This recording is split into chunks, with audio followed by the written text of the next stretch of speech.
Hey, we got James here. Hey, James. He's on holiday. Hang on. It's lockdown, mate. This NHS, I'll tell you, right? They claim that they're on the front line, but really they're good fucking You need to pay your internet. on holiday doing nothing. Did he not put 50p in the meter again? Yeah.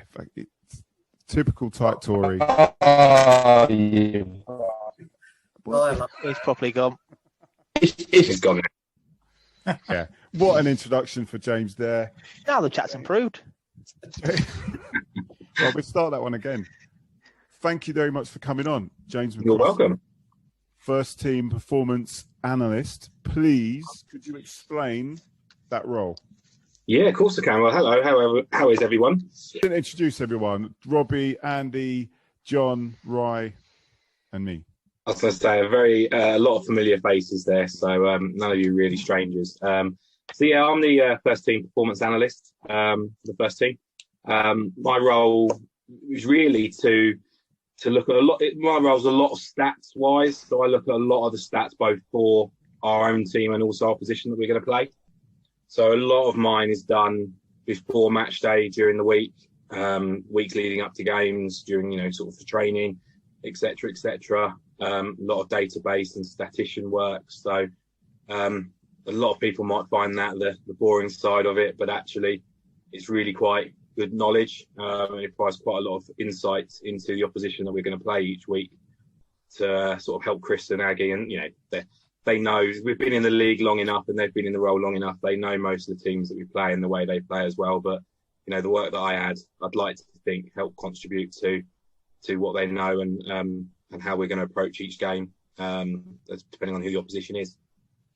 Oh, all right. Well, when you say what particular stats do you look at? I mean, what's the first one that when you're analysing an opposition, what is it the first thing you look at from a numbers point of view?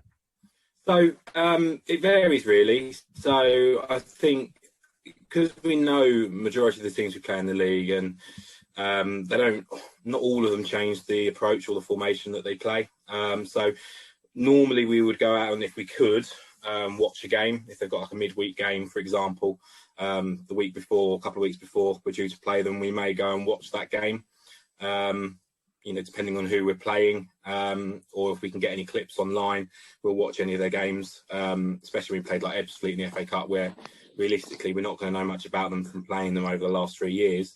So, we're relying on their pre-season friendlies. And again, because of the status that they were, especially before the FA Cup game this year, they had very limited games because we were their first sort of competitive game of the season because of the status that they're classed at.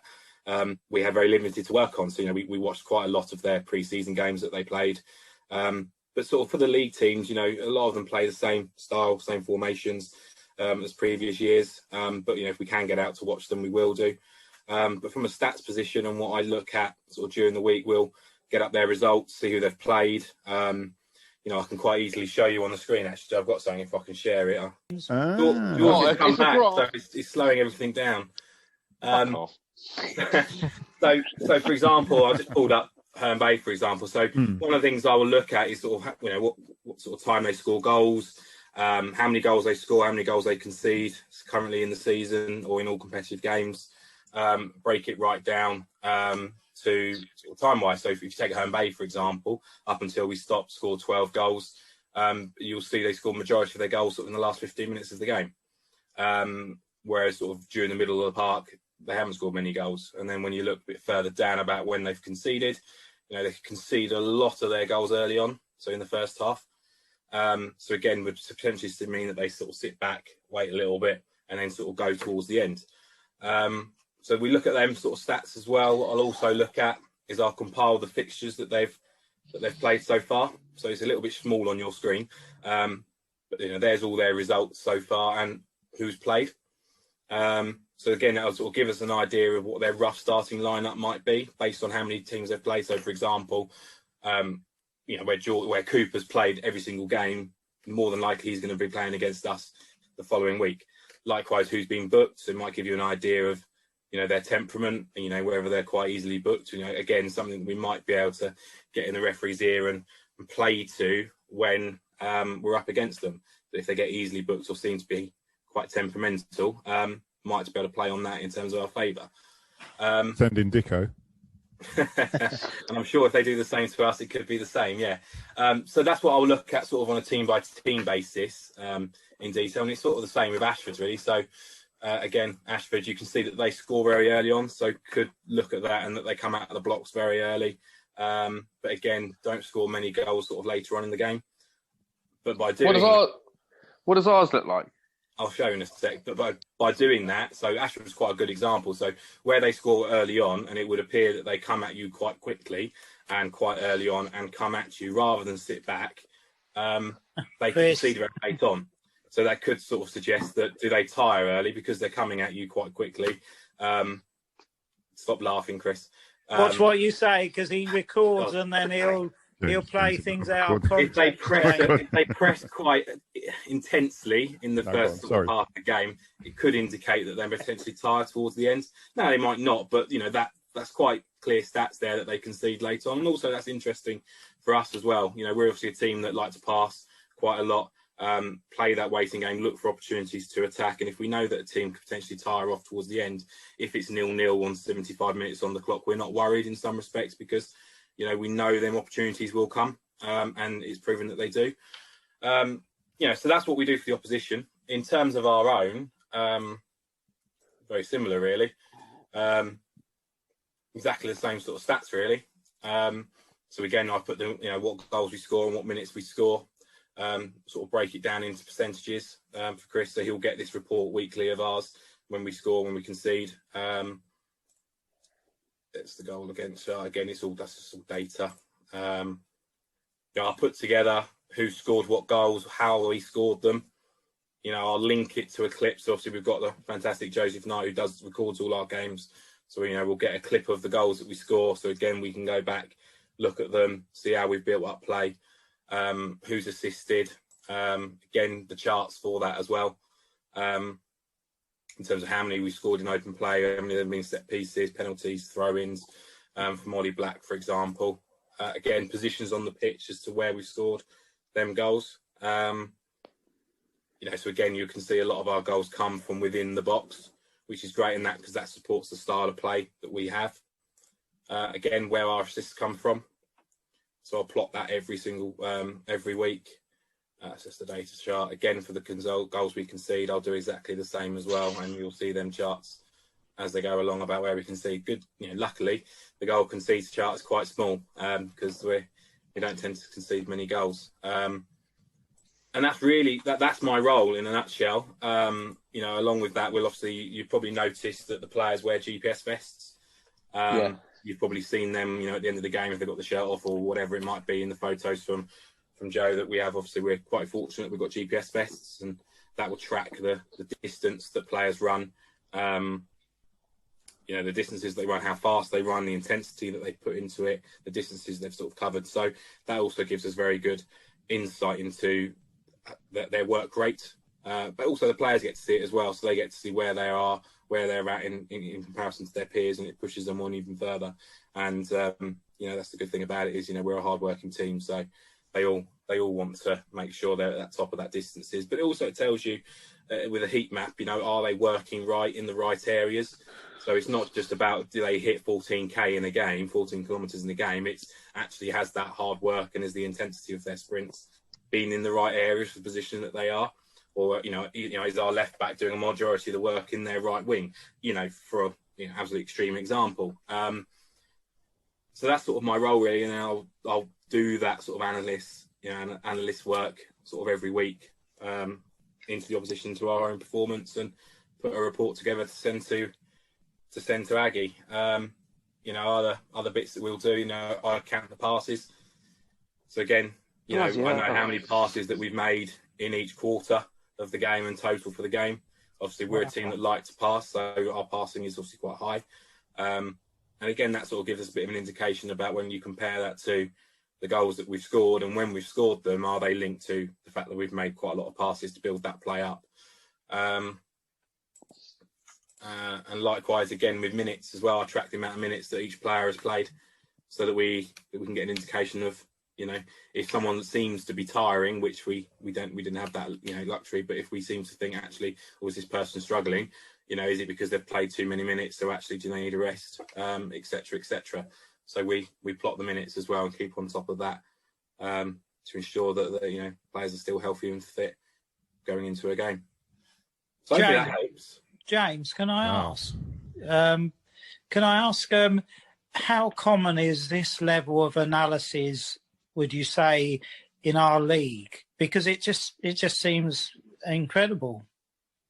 Yeah, and I think we're very fortunate. Obviously, we've got a very good management team and coaching staff. We've probably got more staff than any other team probably at our level, and we're fortunate enough to do that because we all want the same thing. We're one big family. We all want the same thing for the club, and that's to push us forward. During the games, myself and one other coach, normally Giuseppe or Benn, are sitting in the stands, and we've got a bird's eye view of the game. So we're not in the dugout from this season. We're up in the stands having a look at sort of an aerial sort of point of view to give feedback directly to the bench as to what we're seeing and whether it's sort of working with our plan or not, or if we need to tweak anything there and then. And to answer your question, I don't know. I generally don't know the answer. I don't think so. I think we are well and above probably with the preparation that we do for games. I think I'd be naive to say that no other team scouts, because I think the majority of the teams scout, especially from the top half of the table onwards. I think a lot of teams probably go and watch other games or review footage. Whether they go into the same amount of detail as what we do, I couldn't comment because I've never worked at another club. I doubt it. It's probably my honest answer. It's so satisfying just watching all the statistics. I mean, you might not enjoy them much because you put them all together, but I could quite happily read through all of them for quite a long time because it's so fascinating to see. It is, and that's why it's really quite good because myself, and if we're sitting in the stands, myself and definitely me, I can't comment on the other coaches, but I'm sure they'd agree. Is I watch games now with a completely different perspective. I'm looking at certain things to ensure that we're doing the players are doing the plan, and there's nothing else that needs to we need to do or amend during the game. And it's interesting to look at a game at a different perspective, and it's why I always find it really fascinating when I always make a point after the game to come and speak to a lot of you to see what you thought about the game and what's your thoughts, because it's really interesting to see it from a fan's point of view behind the game, who are looking at it purely at what they're seeing in front of them, to how I saw it and what my thoughts were looking at it in a slightly different way. So it's always great feedback, and your feedback we do take on board, and we certainly do review it when we're looking back at all our games. But please remember that we're pissed and we know fuck all, so that is important. No comment. If Pat there you go. Pat is generally run up quite a lot when I come and grab a drink, so obviously being quite fruitful with allowing other people to put a drink on it. Pat's a very generous man, and we will forever thank him for that. So yeah, but we are pissed, and we do know nothing. So it's important. I think it's important for fans to recognise that actually we do have an opinion, and yeah, we've seen a lot of football, and we can comment on certain things, as in maybe players' attitude or things like that. But in terms of tactics, we don't really know. You come and look at these stats and these figures. We don't really know to a certain level how we would have set up a team. So no, but it is good. And I know prior to obviously all of this, I know Aggie, and we still do come over as much as we can do, but we obviously have to be separate as much as we can, obviously because of COVID, and there are a bit more restrictions in place. But Aggie is always the first to come over and always ask you guys of what your thoughts were of the game and stuff. And it's because we care. We value you guys being there and supporting the team as much as you guys do. And we value the feedback as well, and we take it. We take absolutely every bit of feedback on board and bring it back to the drawing board when we're planning for future games, training, etc., because ultimately we are one team. And we all want the same thing, whether we're players, management staff, in the PA box, stewards or fans. We all want the same thing and all want the end goal. So we're all in it together. It's amazing, James. Like, you've got a job as well, like another job. So it's amazing for you to put all that together. It's the amount of hours that people put in, and it's at this level, isn't it, where everyone, people have got other jobs, but still that work goes in. I think that shows perhaps why that we're performing so well, like we are, because that effort goes in. And I think we recognise that the players put in the work they put in, and ultimately we know we need to be and we should be at least a league or so higher than where we are now. COVID hasn't helped; it's out of everyone's control. Hopefully, over the next week or so, we'll have some good news once the propositions and all that have been reviewed by the league and the FA. That we might have some sort of progress like we deserved, and we have deserved over the last 2.5 odd years, whatever it's been. We've been consistently the highest performing in the league, and I think no team could sort of argue, if they were really looking at it, that we don't deserve that promotion, and realistically we should have had that last season. And I think that's credit to the players and to the staff. I think a lot of teams could have taken last season's knock as a serious knock and affected them. Well, actually, we rose to that challenge. Every single one of the players, a credit to them. During the first lockdown, a lot of teams would have just sat there and done nothing. Over that, the players were self-motivated to work harder than ever to ensure that when they could step over that line again to perform, that they put on a performance for you guys. And ultimately, it was like we never stepped away. And the same with the staff as well. So I think, we could have sat back and sort of aired on it a little bit and just thought, what, when we can restart, we'll restart. But ultimately, that's not what we are about. And, we've shown consistently now for, 2 years or so that we should be at a higher level. So that's why we put the effort in and the work that we do, because ultimately, we've shown against teams like Weymouth and Ebbsfleet, we can play and compete at that level. And ultimately, that's where we should be. I think it's we all see when you've got a group of really good players, you think sometimes you could just send them out yourself and they'll play, which is obviously, it makes it so clear that that's not the case. How limited time do you get all those instructions and all that learning across to the players? Because they've got given their part-time nature, they've got a hell of a lot of information to take on and put into place on that Tuesday or Saturday. How does that work? Do you work individually? Does Chris and Andrew and that work individually with them? And is it group sessions, or do they split the defence and the attack? That sort of thing. Yeah, we're quite fortunate. Like I said, the group of players we've got should be levels above from what we're at. So in terms of their intelligence and their knowledge of the game, it's already there. We can't coach that. They know our style of play. They know the formation. They know the way we play. It's just tweaking it for each opposition that we play, and also then making the training sessions sort of appropriate to what we're doing. So if we know that a team is potentially slightly weaker in a certain area, we will plan our training sessions to sort of attack that in that respect, and to and they're good enough. And we're quite lucky and fortunate that the young lads that we've got and the full timers we have. So we have a few players that a core of players who are full time. So they go to college and they will be at training 2-3 times a week. And have that contact with the staff and the coaches. So that really helps. I think that's an absolute massive bonus, that those that can be in full time get that contact from our staff. And you would just see from the growth and the development from the players that are in full time.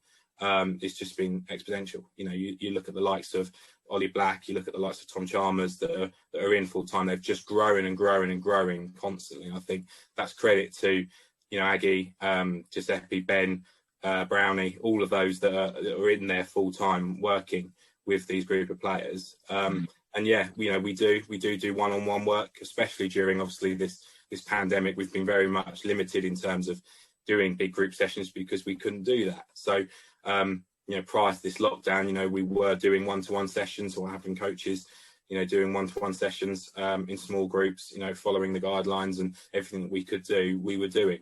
And if we couldn't do it, like now we're in this lockdown, it's very difficult. Players are going out for their runs, and they are doing extra and above what I'm sure other players and other teams aren't doing in our league, because a lot of the teams were written off this season and thinking, we're not going to start till August, so what's the point? Whereas credit to our lot, they're out there, we're on Strava, and you see the runs that they're doing, and the fitness is still there, because you never know when the league might restart. And if the league said in 2 weeks' time, they're not highly unlikely, but let's say they did, we want to make sure that the players are fit and ready, so that it doesn't look like we've just had X amount of weeks off the pitch.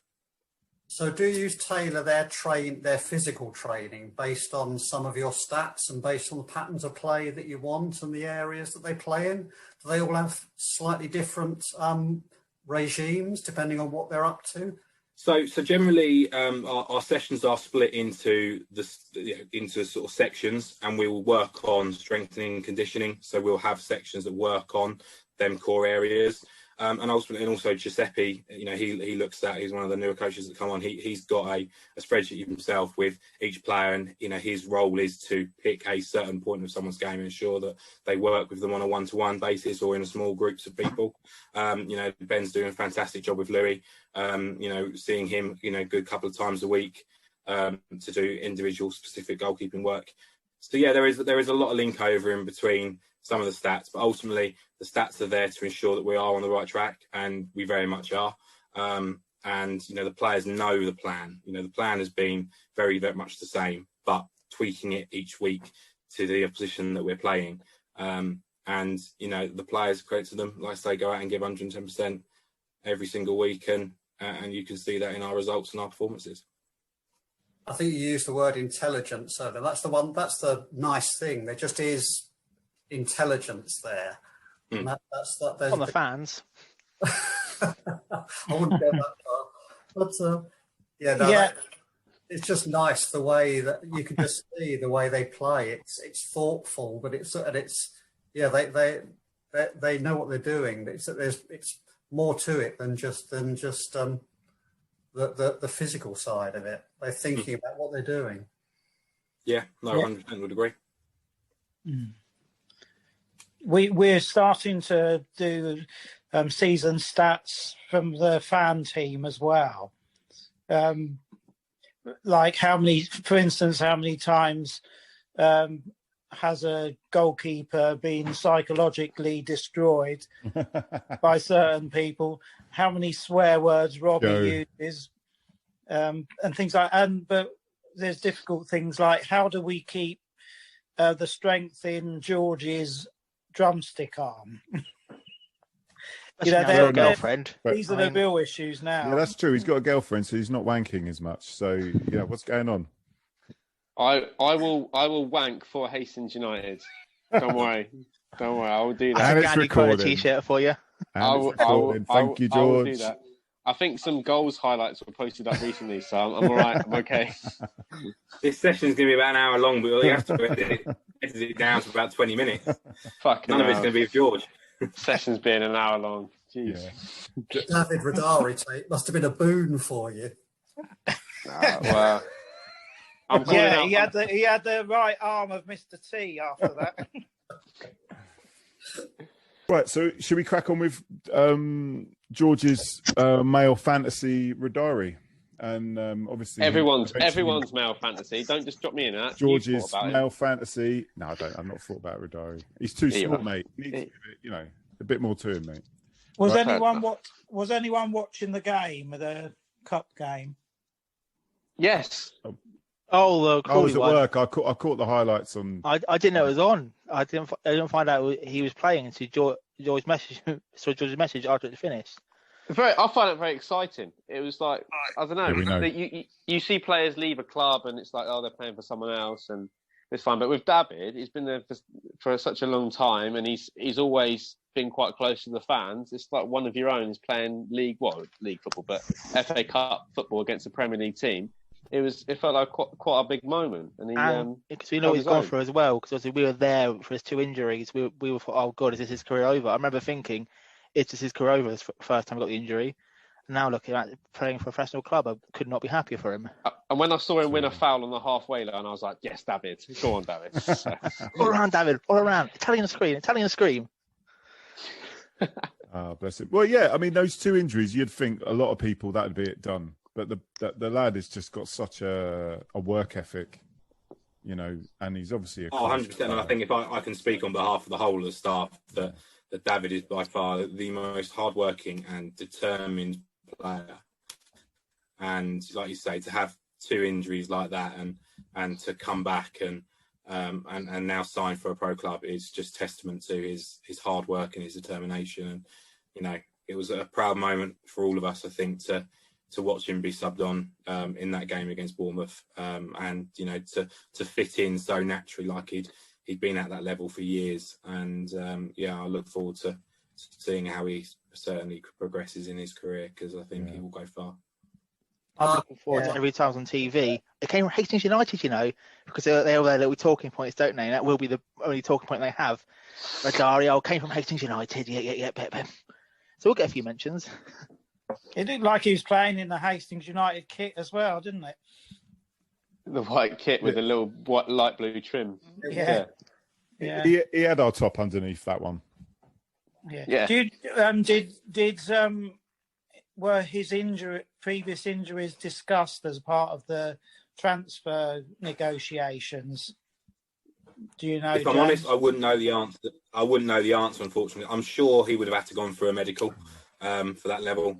So I'm sure they would have had to be disclosed, but I wouldn't know for 100% sure. But I think normal practice would be that at that level he'd have to go through a medical and pass that before they paid any money and signed. So I'm sure he did, but again, I wasn't part of them discussions, so I wouldn't. I hope when they touched certainty. I hope when they touched him during the medical, he screamed for a foul. That's what I want from David. So just in case they hurt him too much. But no, I go back to very intelligent players of the bunch of players that we've got. Very intelligent. Yeah, you can tell. So, threw himself out of the medical room when the doctor went near him, I can imagine.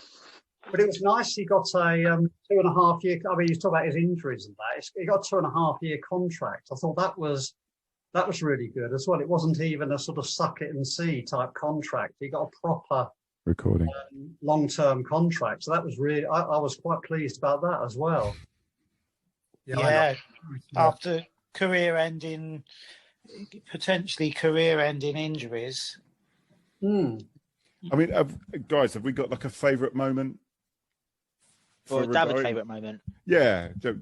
It's got to be East Grinstead, where he scored 8 goals. Has to be. But I mean, what a day's notice for that game. Started to go up in the soaking rain. We saw him smash 8. He missed a sitter for 9. Terrible player. Should have scored 9. Get rid of him. And we did. For me, it's DCD Away. Won 2-0, and he come back after an injury, and he scored really soon after coming on. And it was like one of those you get moments. I know we know the whole squad's together and we're all a family, but you get those moments that proves it. And it was one of those ones when it was such a difficult game. It was 0-0 for ages. We won 2-0. David scored coming back from injury, and it just felt like everyone was together. And the celebrations were massive after that game. That's that BCD Away. Anyone else? I was reminded of it by the video, actually. I remembered the the Ashford playoff goal. That was just, it was one of those moments where everything just seemed that it was all going to be okay. The way he just turned and hit that, and it went under the keeper, and just one of those moments where you thought, well, it wasn't in the end, was it? But you just get that feeling it's all going to be okay, and I remember that. We need that feeling right now. So you said, watch that go on loop. It's like, it's all going to be okay. It's all going to be okay. John? I just thought it was really touching his comments about the Hastings fans. He's just got a huge career move and step up. He's got loads on his mind. And yet he took some time to specifically say a few, very grateful words to the Hastings fans. I thought that says a lot about him, really. And about the club, how the club makes players feel, and you get that loyalty and devotion. And you, Ryan? It's hard to pick just one, really. I wasn't there for that fateful night we scored 8, sadly, but I think it's just that iconic picture of him standing in front of the Steve Smith stand, arms out in front of the fans after that goal upon his return. It's one of the most iconic photos in the recent history of the club, because it was just saying, David is back. Yeah. And Ryan's now the only person who's admitted to not being at the East Grinstead game which is, I think, the Beatles at the Cavern Club. Everybody will say they were there. I had a was college there. opening. I was there. I bunked out of work. But I yeah, remember spitting feathers because I wasn't when I saw all the goals going up. I thought, well, we always pick a man of the match. George and I pick a man of the match. Like, oh, we'll take this seriously. Proper statistic and everything. What are you doing? Goes bags 8 goals. Yeah, we got asked to because there was no sponsor because it was put on at the last minute, and we thought, oh, I'll be really, really chuffed to chat with my mate on about 70 minutes to think really hard and clear about who's going to be man of the match. That'd be great, and we might get to. And the player will be really grateful because he might be surprised at our choice, and that'll be good. And we were going to give it to Louis as a joke, but then when he got that 8th, it was like, okay, we can't do that. You could have given it to the East Grinstead keeper. I mean, he must have been one of our best. He was only players. 15, to be fair. He was only 15, yeah he was. Yeah. Oh, no. That didn't stop you guys though giving him any sort of stick from behind the goal, did it? If I remember. To be fair, no, it didn't. And we found out about at half time how old he was. But he took it way better than some of the 30-year-old keepers that have come down to Hastings and think they're all get all leery and a bit stroppy. He took it well. He was good. Hope he's got a good future ahead of him. Yeah, James, your own highlight from David? Score, blimey, there's probably so many. To be honest with you, I just think every time he steps onto the pitch, for me, is a highlight because it shows the hard work that he puts in and the fact that he came back from 2 horrific injuries. I think, whenever he's on the pitch, he's an absolute handful. So I don't think I could pick one. I think, the 8 goals are absolutely fantastic. The goal that he scored against VCD when he came back from injury, again, a very good moment. It was just, you can't really pick one, I don't think, because every time that he steps over the line and he comes on either starting or comes on as a sub, he just makes an impact. So I can't really pick one. Oh, okay. There's tons of highlights for him, but like one of the, I'd say a funny moment was he was playing against Sean Ray. It was the Hollington friendly. I mean, he scored an absolute worldie in that game. I don't know if you were there, James. It was. I was actually. About seasonal two. George, you'd remember when was the Hollington? I think it was the pre-season you were banned, George, because I was banned. Yeah, I was banned. Yeah, that's true. We got 2 people. How have we shoehorned that in this conversation? For fuck's sake! Amount of bans I've had 0. Amount of bans you've had. It's a disgrace. It's a disgrace. Yeah. I'm behaved to football, you see. I'm respectful. Solidarity there. I know that. Well, yeah, you're banned as well, aren't you, John? Aggie's banned you. Good, anyway. Right, so, no, we don't care about you, John, right?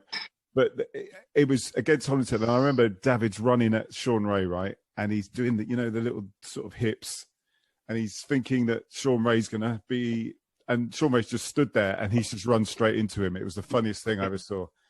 And like, obviously, Sean Ray's laughing, picked him up, and they're both laughing with each other and give each other a hug. But it was very funny. But I mean, possibly that goal he scored against Hollington, it was ridiculously good. But it was the volley. Anyone remember the volley? No, I was banned. I think I was working weekends back then. I had a different job, so I couldn't go to that game if I remember correctly. Who did I go with then? I must have went on my own. Oh, okay. All right. Fair enough. Classic Chris. Classic, yeah. No one. Who did you upset that week? Come on now. Exactly. I always upset Less people than me, apparently. So. This is like the band dominoes here, isn't it? There's loads of people that band. One time. Whoa, don't lump me in with you lot. Come on now. I'm a good boy. Yeah. It's that, honestly, I don't mind, but it's the fact that you never got banned. That's what grates at me. So. It's because of one game they were handing out the bans. I was really unwell, so I was actually spent most of the game draped over the concourse. It's all good. It's all over with now. But it was like it felt like yeah, you've really let it go, George. When Blackburn had won the Premier League but Liverpool hadn't, it was a bit like that. It felt like, well, actually, probably under Kenny Dalglish as well. So. Yeah, under Kenny Dalglish. What was that match where we scored a goal and Robbie ran down from the stand, knocking over about 20 little children, and there was almost a mass brawl there. It was a really late goal. We'd been like on the cosh a bit, and we hit on the counter, got a late winner, and I just lost my shit completely. And I thought Darryl was in front of me, so I went, "Yes, Darryl." It wasn't Darryl. Yeah. Hang on. It wasn't Daryl. It was an old dude. It was who? Who was it? To be fair, he knocked Was it into a small someone who child? knocked into their elderly father, who then fell over. Yeah. But if you, the best thing is, best or worst, it depends how you feel about it. The thing was, when you watch the goal back, Joe Knight does slow motion replays, and you can see it in slow motion. Robbie come down the steps and knock. Unbelievable, absolute scene. Yeah, I think I've got that on video as well somewhere. Absolute scene. Right. Well, I think we all agree. We all love David. We all wish him the best. And there's nothing more to say, really. Yeah. Rodari out. Fuck's sake, John. Jeez. He's obsessed. Relentless. He's obsessed. I'm just stating the fact. He's great servant of the